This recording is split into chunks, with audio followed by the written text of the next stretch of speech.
Good afternoon. Thanks for attending the session. Let me start with a question. How many of you who attended EclipseCon 2011? Maybe some of you will actually recognize, thanks for showing, what the title of this talk alludes to, because 11 years ago, time is showing, 11 years ago I promised bye-bye NPE. And somehow it turns out I was not quite right then, because we still see null pointer exceptions all over the place. And so 11 years later, I decided to use the opportunity to take stock what we have achieved and to give a little bit of presentation of things that have been added since my last talk on this topic. My name is Stephan Herrmann. I work for GK Software, where we develop retail software, and I'm happy to develop for them some X-text-based DSLs. But this talk is about things I do in JDT. And the road behind is quite long, and I will walk you through some of the stages, but you see it started quite early, and you see listed also two presentations that I gave at EclipseCon, the first 2011 and the other one in 2014. But I'll walk you through some of these steps, which are associated also with Eclipse release numbers and bugs, etc. So it all started a little before the time when I could influence software development. I was already around. Okay, but Tony Hoare invented what he later called his billion-dollar mistake. And he claimed that the mistake was the introduction of null into algol at that time. My interpretation is null in itself is not evil, but null in combination with one other syntactic construct is very dangerous. And this other syntactic construct, which is dangerous, is the smallest one we have on the slide. The second thing you need, in addition to null, is a dot.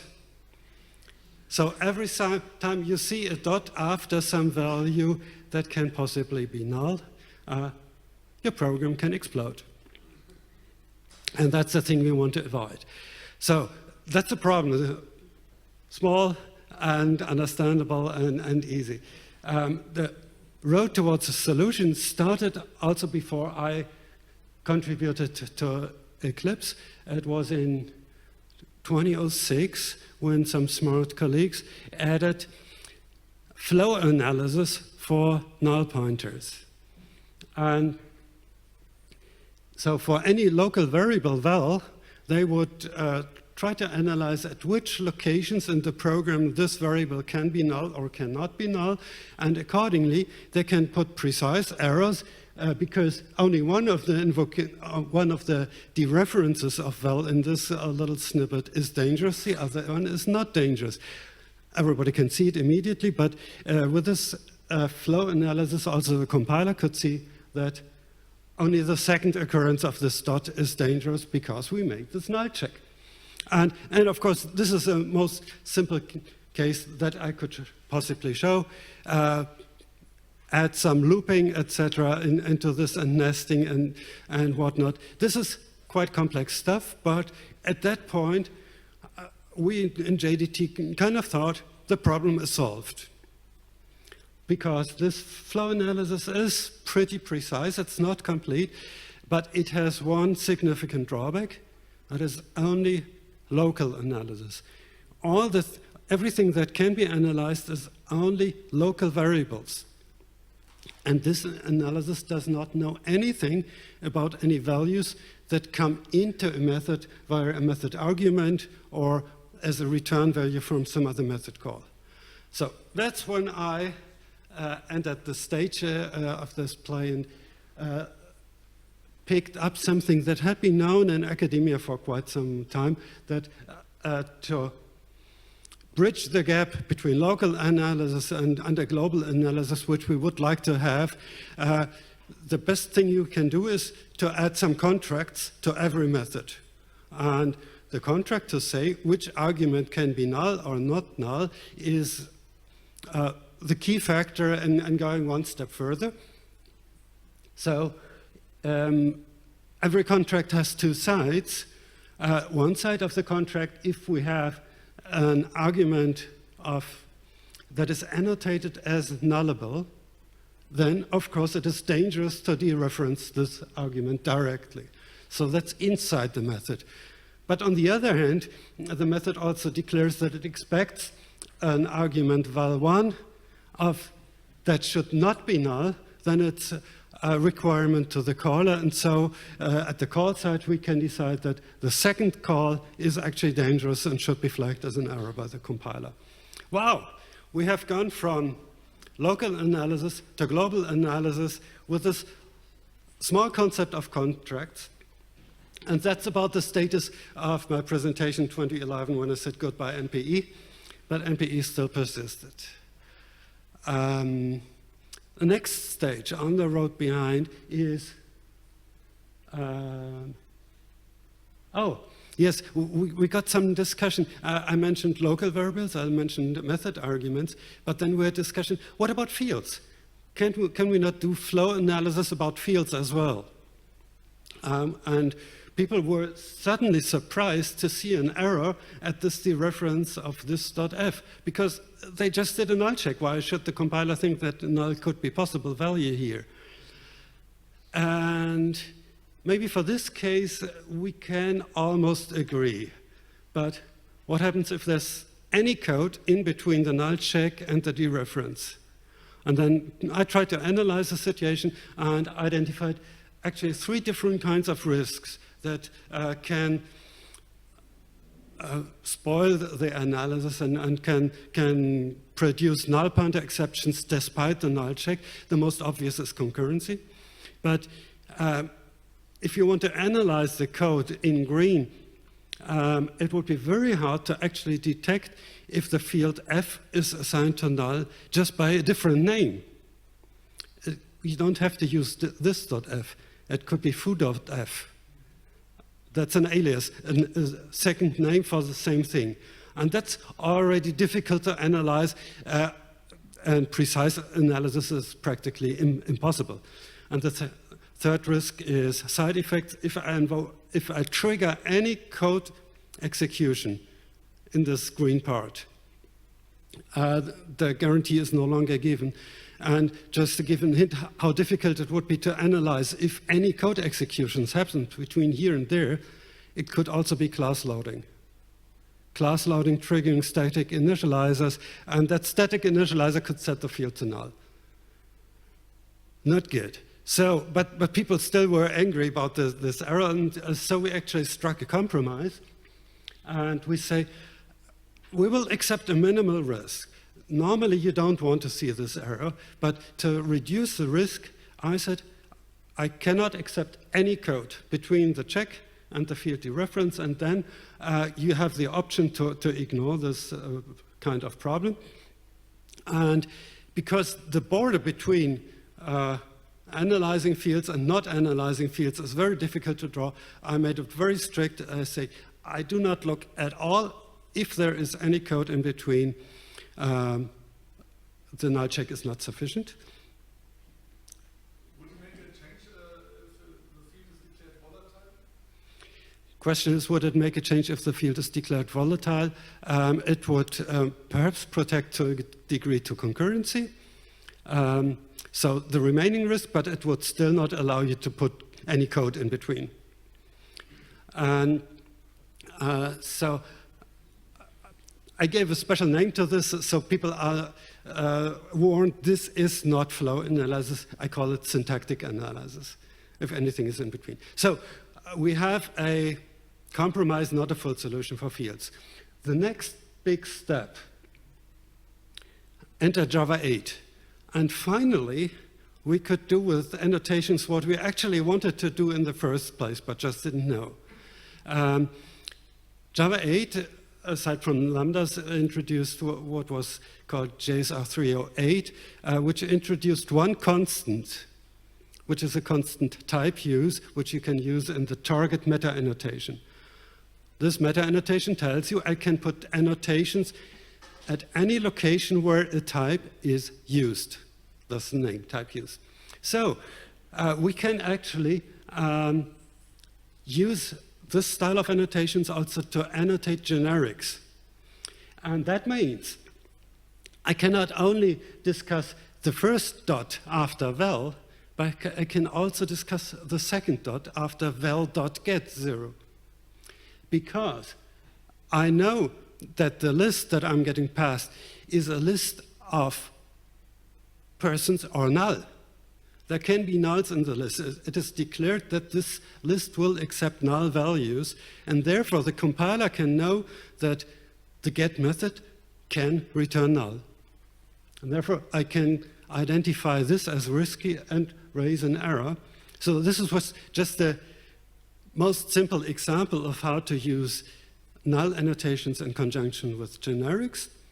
The shift is actually much bigger. The shift is actually, we're no longer speaking about individual contracts about an argument, but we're actually making nullness a part of the type system. We're extending the type system. Every type in a Java program that uses this analysis should have either the property nullable or non-null. And this makes all of this analysis much more powerful. I had this presentation in 2014 where I had more examples on this. So that was a big shift. And then we thought, okay, now we're done. Now we can catch every null pointer exception already at compile time. But we didn't account for what I like to call legacy libraries. Because most of the code that's already there is already there. And it has been written without null annotations. And we didn't want to wait for every library provider to add annotations to the library, or even including the JDK, of course. And so we're not the first, but it was evident we needed some capability to externally add annotations to existing code. So we read that library code and maybe even the Java doc, and it tells us where null can occur and where it cannot occur. And we want to just have a mechanism to persist this information so that the compiler can use it and knows which method is dangerous in which way. So it is not a conceptual invention, but a technical add-on to apply annotations even if they're not there. And the error I want to produce is this one, because following the logic from the previous slide, the compiler would have thought the get method on a map where the value type is non-null person should certainly return non-null person. That's the logic of generics. I instantiated the v type argument with non-null person. But method get of map can very well return null. So what's the mistake? What's missing here? And we certainly want to raise an error at this location because that's what the Java doc reads of this get method. It explicitly mentions it can return null. So the v return type of this method is actually not precise because it makes you think you can instantiate this to non-null person, but the return type of this method is nullable. Definitely. And so we are introducing some additional file type, which is EEA, Eclipse External Annotations, which is a textual file format. You don't need to know much about it. But at the user interface, the first thing you need to know is that you can simply press Ctrl+1 when the cursor is located on one of the types in that signature, and then I can say, okay, I want to superimpose an annotation on this specific location. I want this return type to be nullable v. And the effect of this is that if you look at the hover or at the Java doc view, JDT will indeed tell you, yes, map.get returns nullable string. Magic happening behind. So that's external Eclipse external annotations, which mostly you maintain using this annotate command.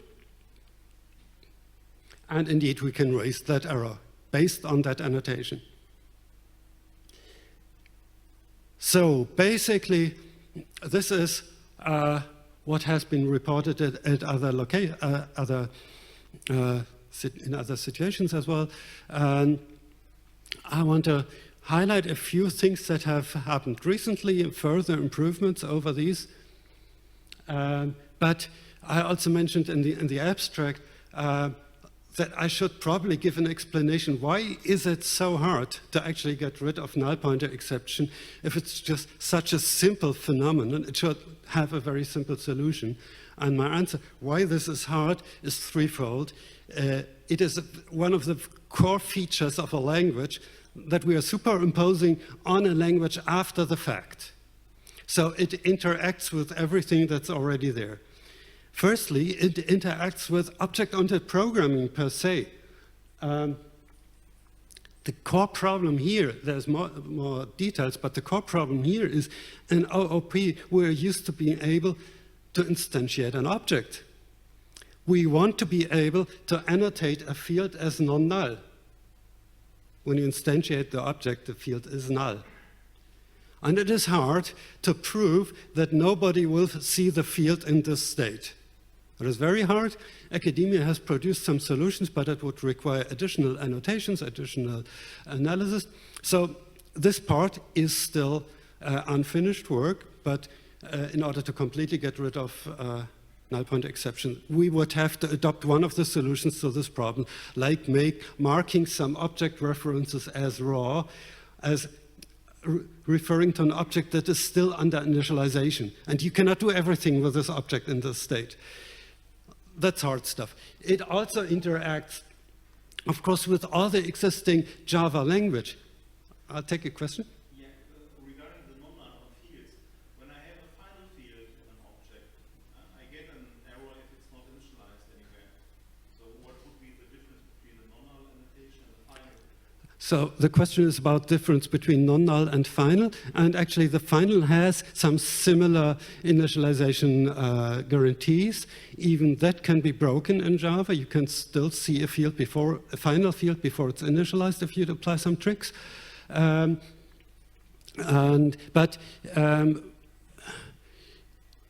Actually, there's many situations where just by convention people do not initialize fields in a constructor, so they do not want to mark them as final.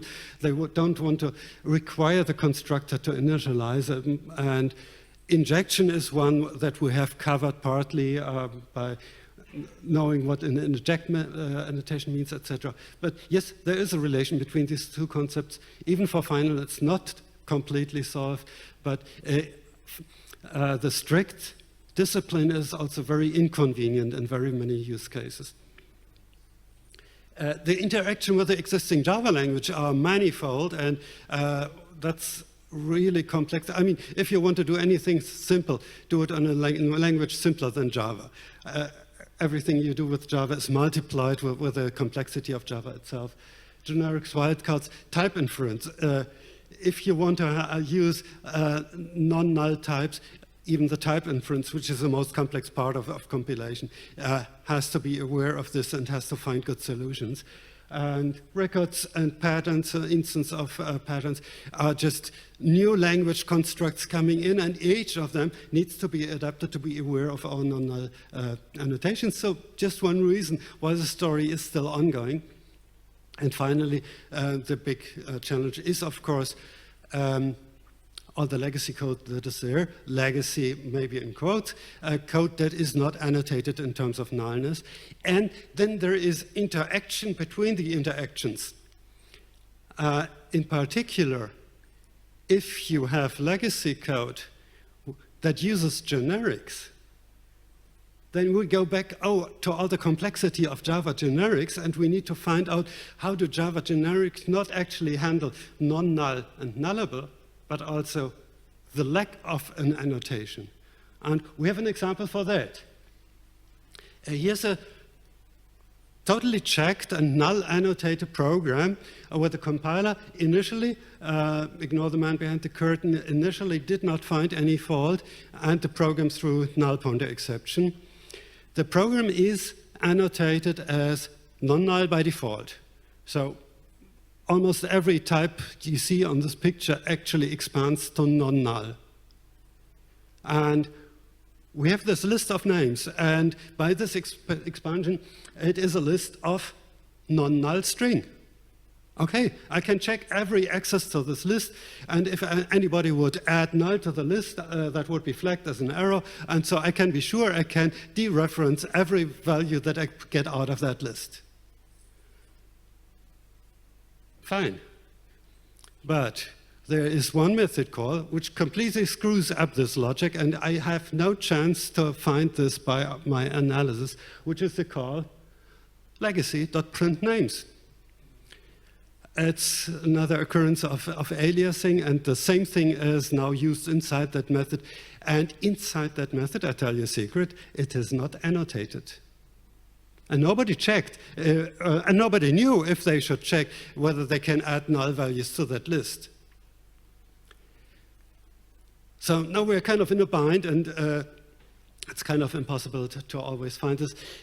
Just mentioning, I invented a new info warning here, which can be enabled, disabled, that just tells you, here is a value with a good type, a strongly annotated value, and you're passing this value into some code area that is less protected. Then this less protected code area can do bad with this value. So we want to warn when the legacy code contained your null-checked values. That's just an example of the interactions between all the sophistication in Java and what happens if some code is old. And the main novelty of maybe even this year is that I made some advances in the handling of the external annotations. The first addition was to reconsider our thinking of external annotations as an overlay over third-party jars, until Ed Willing came to me and said, well, I have some other code that is also not annotated. It's not in a jar, it's actually in a source file, but I still cannot annotate it because it is generated code. And he doesn't own the generator, so he needed also external annotations for source code. And so this has been added has been added last year, so you can even add an annotation path to a source folder. Simple and easy. So here is this example project. Imagine that foo lives in the source gen folder. Foo is not annotated, but still I can see the method getFoos as having a type with lots of annotations, which is achieved by means of the external annotation file you see below. So one source folder with annotations superimposed in one normal source folder using that first source folder. And this is where you do this.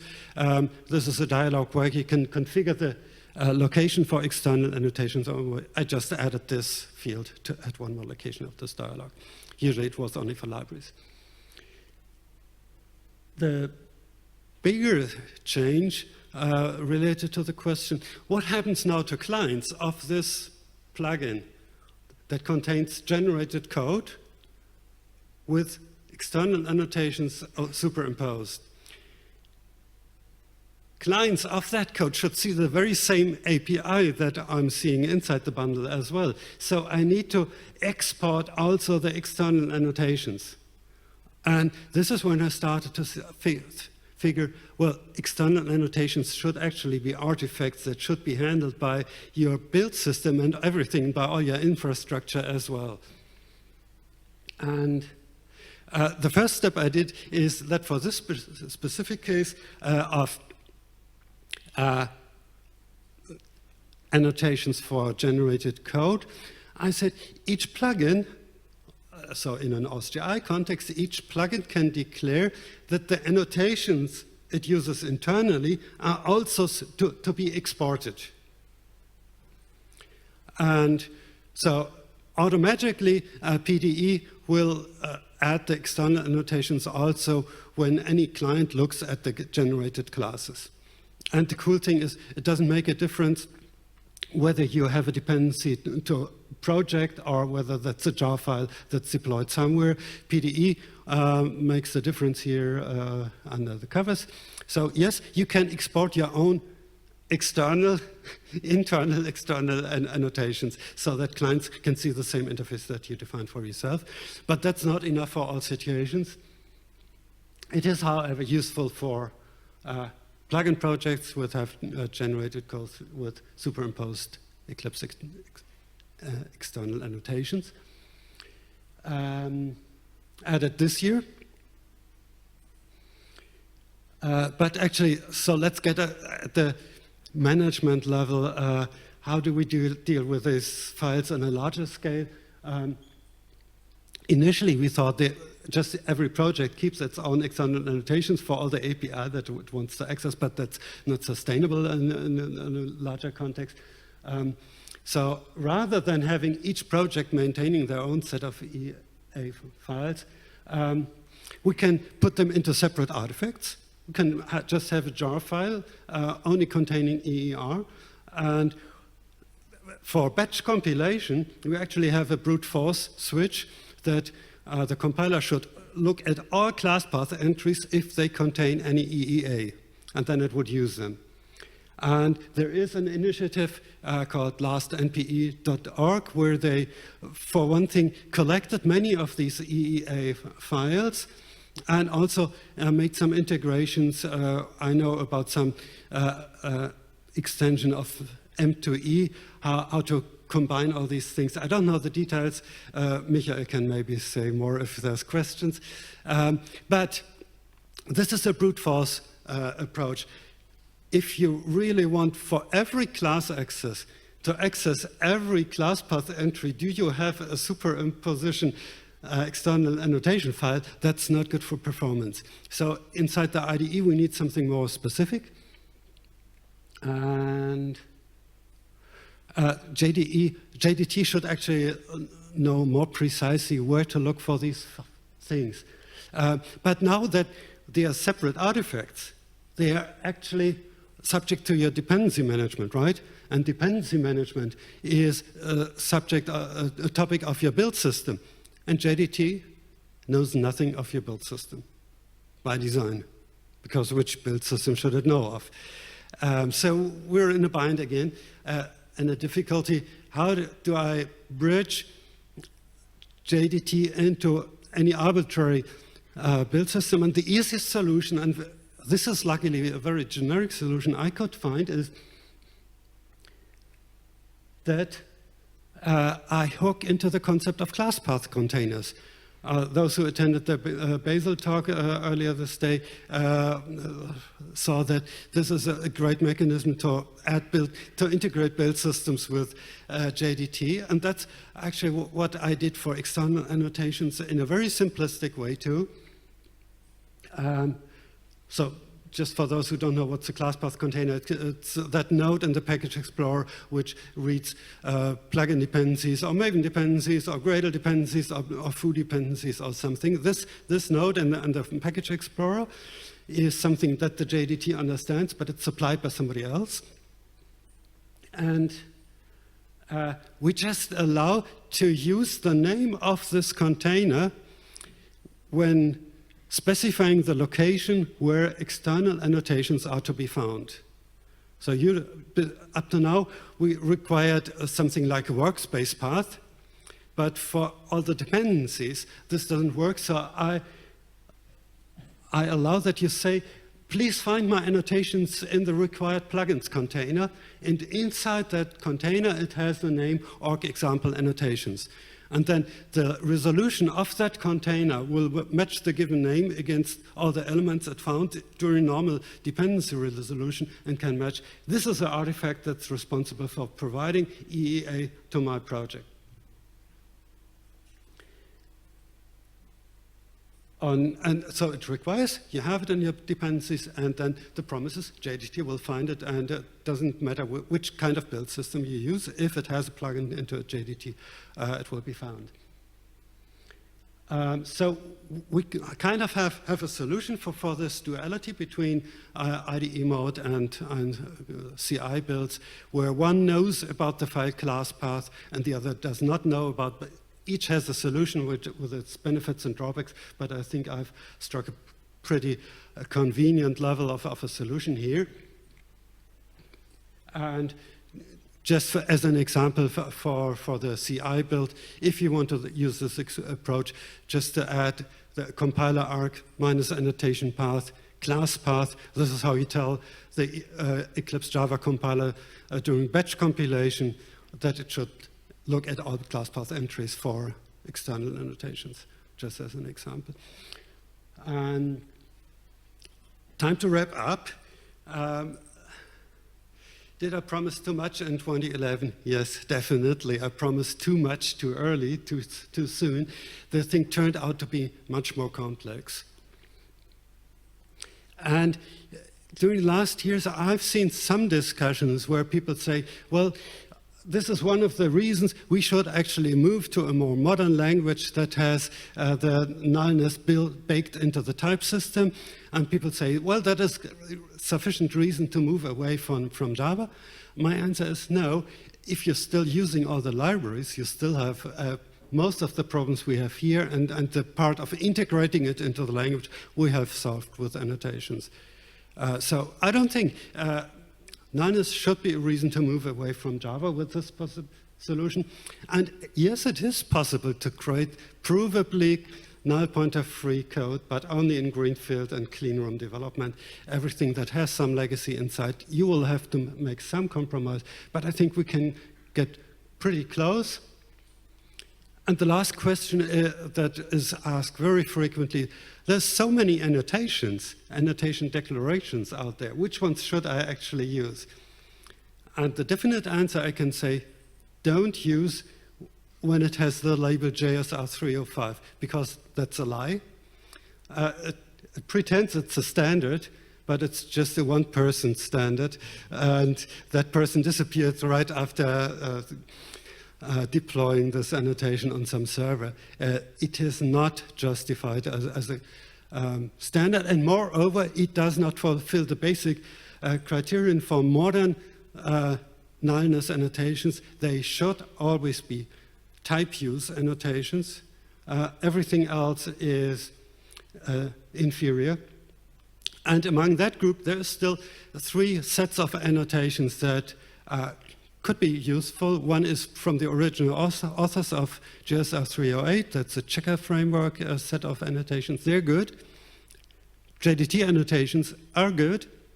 And don't claim that adding this dependency should be a problem. It's, I think, the smallest jar you find on the internet, or one of the smallest jars. It's not, and it doesn't have any transient dependencies, etc. And as an outlook, there is an initiative. I, for a small period of time, actually tried to participate, which is called JSpecify. And this is not from a standardization committee, but from a group of industrial partners. They try to create what they call a de facto or industrial standard. They are working for several years now on actually specifying nullness annotations, and there is some difficulty in this.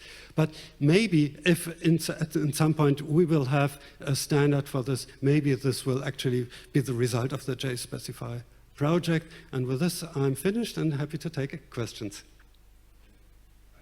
You want to use the mic? Yeah, I saw.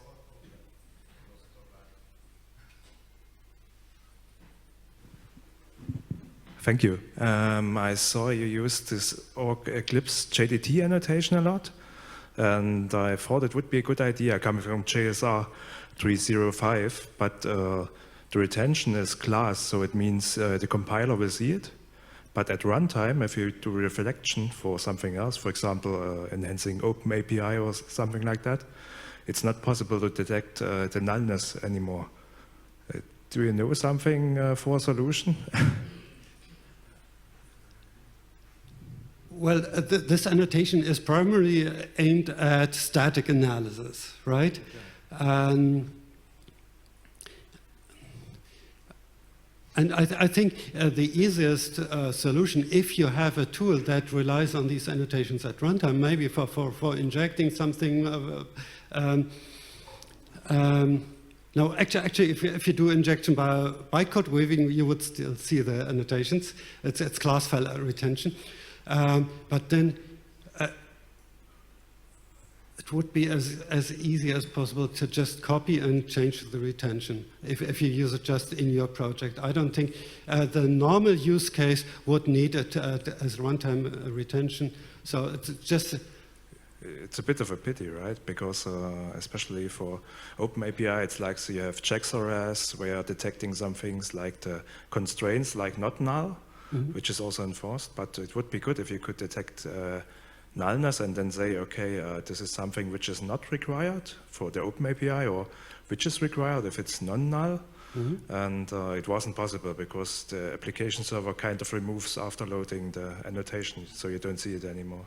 So if you have a good use case, file a PR in GitHub and we can discuss. And if there's a use case, it probably shouldn't hurt anybody to change the retention to runtime. So we just didn't see a use case because we're focused on static analysis, not runtime analysis. But it makes perfect sense if there's tools that want to use it. Okay, thank you.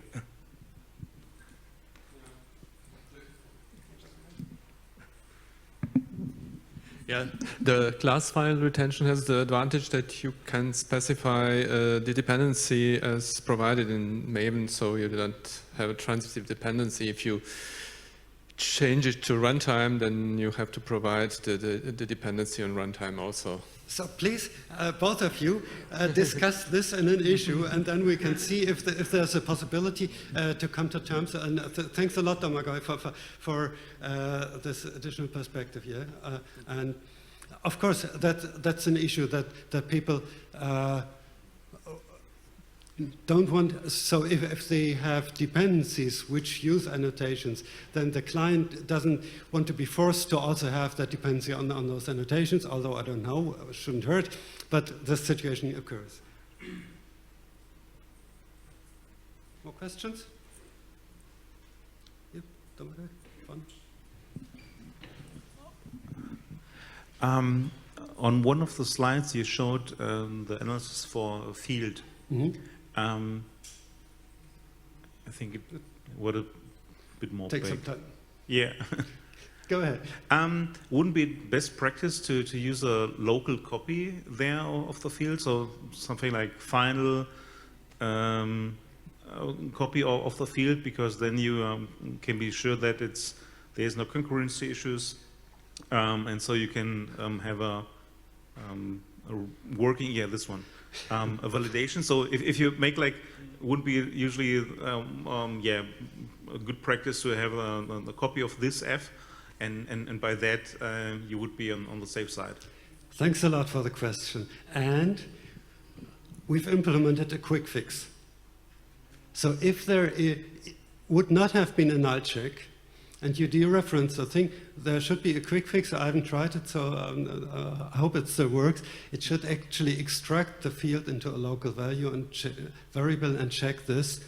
And as an explanation, yes, the only thing which flow analysis can make guarantees about is local variables. That's the number one rule. Flow analysis is only about local variables. And if you want to do this check, that's the best style, indeed. But still, JDT has to enable some other code styles as well.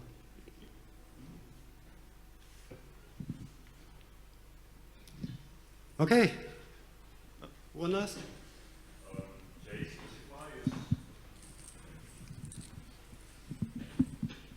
JSpecify is quite extensively written down how the null should work and everything, like how compatible is it with the current implementation in Eclipse? They are not relating to any existing specification. Maybe the implementation. Sorry. Yeah, they don't ask implementation, but they do specify like how the nullness works with wildcards and stuff like that. They have extensive documentation, which is still work in progress. So they have no one dot something release yet, but they have a whole lot of documentation actually at different levels, explaining what's going on underneath and explaining what is nullness polymorphism. Should a type argument be nullness polymorphic or not?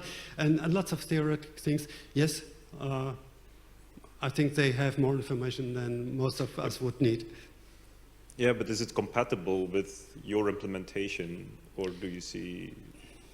It is not compatible out of the box, and it will take additional effort to make it compatible. I believe it is close enough that it is feasible to add a JSpecify mode to JDT once they have a real standard. I think technically we are very close. They deliberately made some decisions differently from what existing implementations had, which I think was kind of pity. They didn't have to decide differently, but they did. But I do hope that maybe some future enthusiast with my help will actually implement a JSpecify mode for JDT. Thank you. Thank you.